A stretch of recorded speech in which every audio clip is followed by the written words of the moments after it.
Hi guys, let's start our today's topic, and today I am taking class 8 chapter 1 rational number and the first lecture. This is okay. So the name of chapter is rational numbers. So let's start the chapter with the introduction of number system. So in the number system, if I take the numbers 1, 2, 3, 4, 5 and so on up to all the positive direction, then we get a set of numbers which is called natural numbers. If in this set of natural numbers I'll add the number 0, we'll get the another set of numbers, that is whole number. So 0, 1, 2, 3, 4, 5 and so on up to all positive numbers. We'll get the next set, that is whole numbers.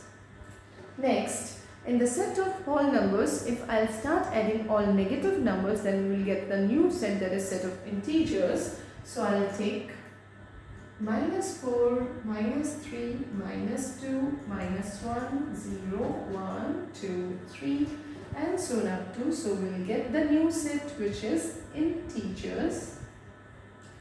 And now in this set, we are still if I start thinking about we are still left with some more numbers, then the number that comes in my mind is the fractional number, like 1 by 2, 2 by 9, -7 by 5. So what kind of numbers are these numbers? These are the numbers of the form P by Q, where P and Q are integers and Q not equal to 0, and this set of numbers is called irrational numbers. Okay, so what is the next set? This is set of rational numbers. And how do we define it? It is the numbers of the form P by Q, where P and Q are integers and Q not equal to 0. And if I write some of its examples, it's 1 upon 2, -7 upon 5, 3 upon 4, 0. These are what? These are examples of rational numbers. Okay, so this was the introduction of the chapter rational numbers. Okay, so after this we have some of the properties which are related to rational numbers. So let's start the next thing.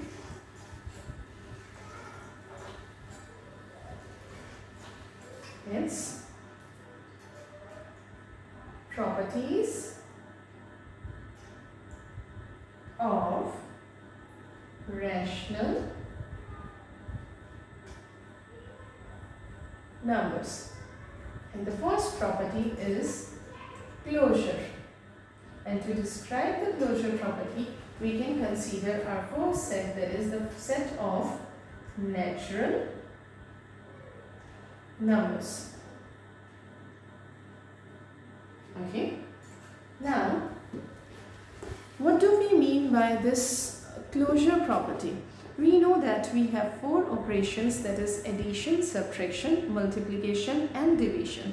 Now what do this closure property says? Hello. Okay, so let's take it. Closure property. For closure property, I'm considering natural numbers. So you know that the natural numbers are the numbers like 1, 2, 3, 4 and so on up to all the positive numbers. So what does closure property says? We need to check the closure property for addition, subtraction, multiplication and division. Okay, so according to the closure property, if you take any natural number and if you add them, will the answer be also natural? So you can just write 2 plus 3, it is 5, it's a natural number. You can try for more numbers. 5 plus 7, it's again a natural number. 6 plus 9, again it's a natural number. So if I take any 2 natural numbers, I add them, the answer will also be be a natural number. So in natural numbers, we can say that natural numbers are closed under addition. Now the next property, I need to check it for subtraction. For subtraction, like if I'll take any natural number and if I subtract them, will the answer be always a natural number? Like you can take 2 minus 1. 2 minus 1, I'll get answer with yes, it's a natural number. I'll take 2 minus 3. If I'll take 2 minus 3, it will be minus 1 and it's not a natural number. So we can say that natural numbers are not closed under subtraction. We'll check for multiplication. If I'll take two natural numbers like 3 and 5, 3 multiply 5, it's 15, it's natural. I'll take 1 into 2. 1 and 2 both are natural. If I'll multiply them, answer will also be a natural number. So if I'll take any two natural number, I'll multiply them, answer will also be a natural number. So I can say that natural numbers are closed under multiplication. If I check for division, take any two natural numbers like 2 and 1 and divide 2 with 1, I got answer 2. It's a natural number. Take any another number, I'll take 3 and 2. 3 divide by 2. 3 divided by 2, it's not a natural number. So we say that the natural numbers are not closed under division. So it's closed under addition, it's not closed under subtraction, it's closed under multiplication, but it's not closed under division. So in the same way, you can check the closure property for whole numbers, integer, rational numbers. Okay. So the next property that we need to discuss is commutative property.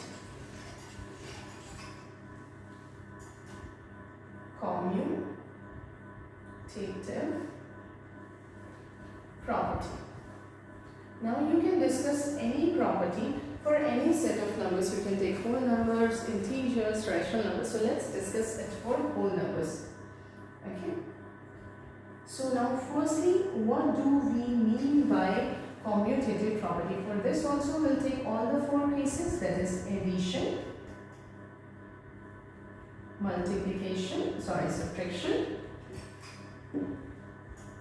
subtraction, multiplication and division. Okay.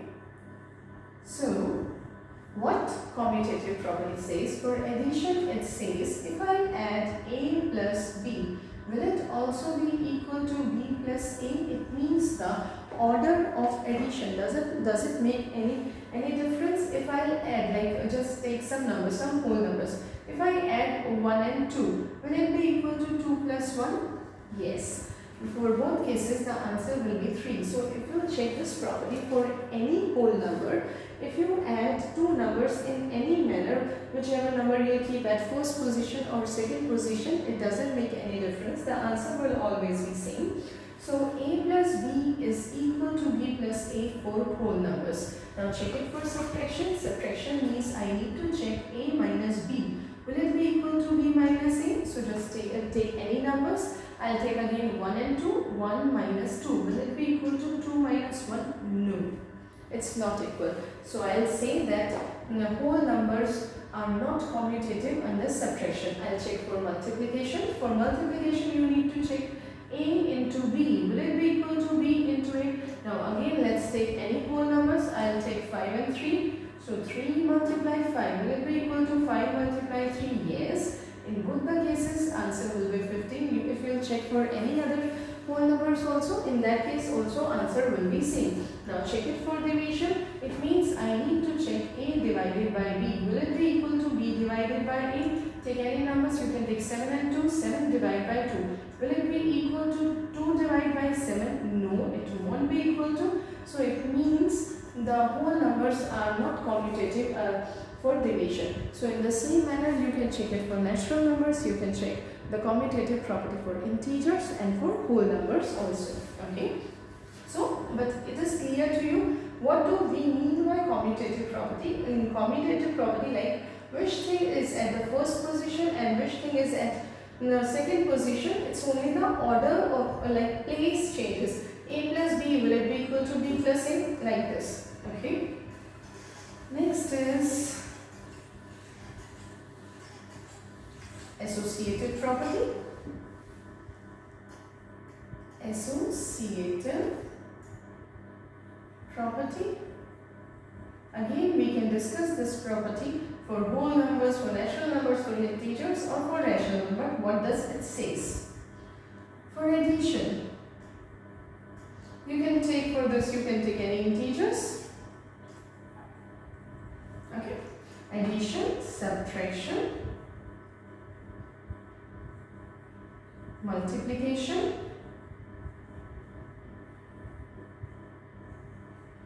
and division. Okay, so what does it says? It says like a plus b plus c, which is equal to a plus b plus c. It means in this we need to add three numbers, but like how, in which order we add the numbers? Firstly, here I am adding b plus c, then in that answer I am adding a, and here I am adding a plus b, that in that answer I am adding c. So it's like in which order you add the numbers. Okay, you can take any integer, like you can take 1, 2, maybe minus 3 you can take. So I'm writing it, it's 1 plus 2 plus minus 3, and here it's 1 plus 2 plus, and here it's minus 3. So just check it, it's 1 plus, this will be minus 1, here it is, this is 3 and minus 3, this is 0 and this is 0. So yes, integers are commutative, integers are associative. This is associativity. Associativity. Okay. Now you can check for subtraction. In case of subtraction, it's like a minus b minus c, or it's a minus b minus c. If you'll check it for integers, it won't be associative. If you'll check for a into b into c and a into b into c, if you'll check it for this for any number, if you can just check for any numbers, it will be associative. Like this way you can check the associative property. Okay, now if I check for a divide b divide c, which is equal to a divide b and divide c, in this case also it won't be associative. So like this way I have seen the property of associative, but in actual the thing which we need is associative property in case of addition and associative property in case of multiplication. So just remember, what do we mean by associative property? Now just do the next thing.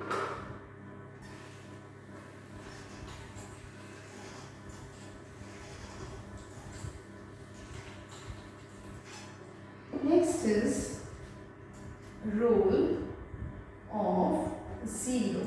Okay, we know that in any number if we add 0, the number remains same. Like if I do 1 plus 0, it will remain 1. I'll do 2 plus 0, it will remain 2.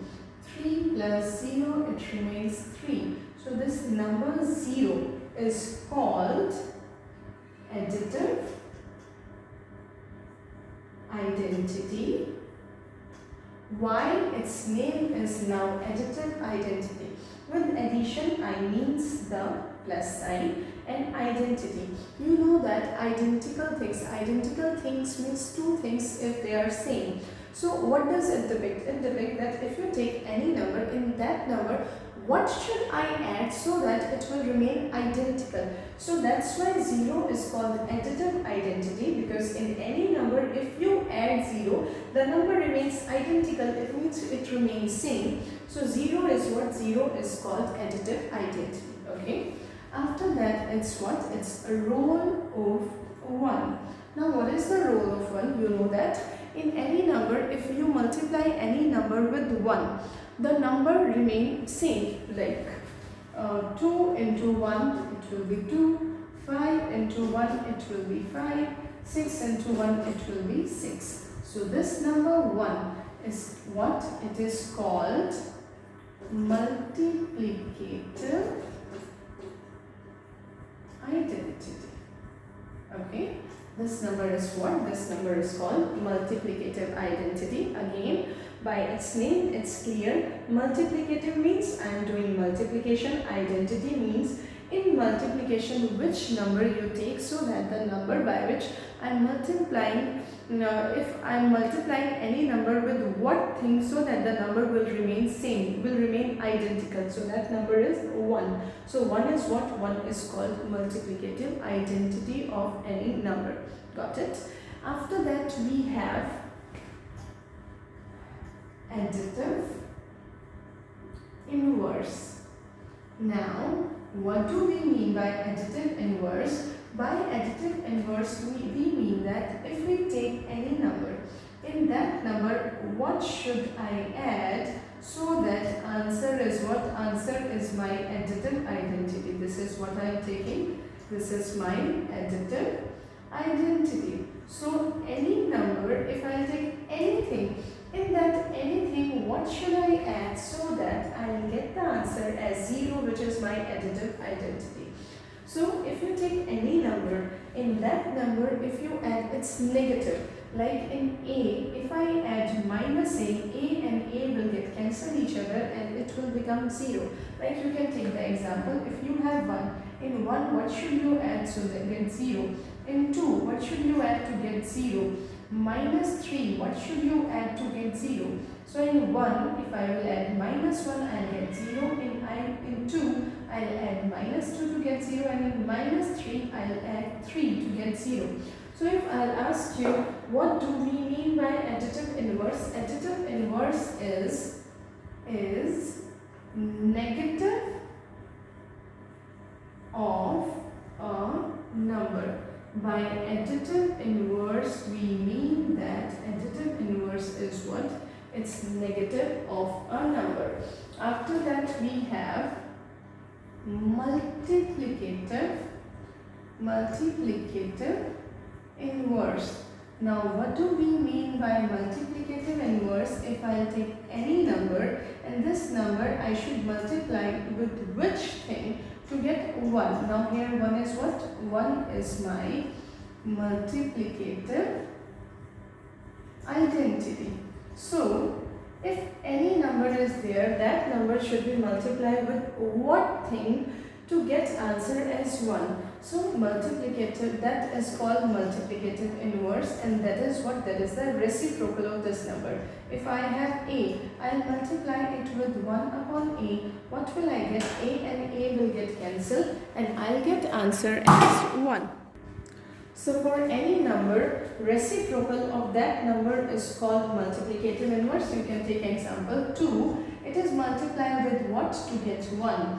3, it should be multiplied with what to get 1. So 2 should be multiplied with 1 by 2. 3 should be multiplied with 1 by 3 to get answer as 1. So how will we explain multiplicative inverse? Multiplicative inverse is what? It's reciprocal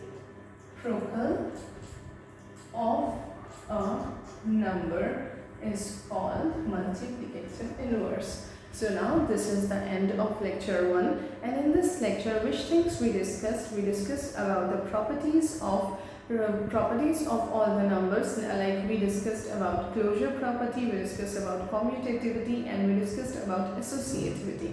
After that we discussed about additive identity. Additive identity is what? 0. Then multiplicative identity, 1 is the multiplicative identity. Then additive inverse is the negative of a number, and then it's multiplicative inverse. Multiplicative inverse is a reciprocal of a number. So now in next lecture we'll discuss about the first exercise. So please guys, like, share, comment and subscribe to my channel, and please tell me in comment box in the next topic, like if you have doubt in any question or in any other chapter, just message me in the comment box that you want next lecture on which topic. So till then, bye, take care, and please do study well.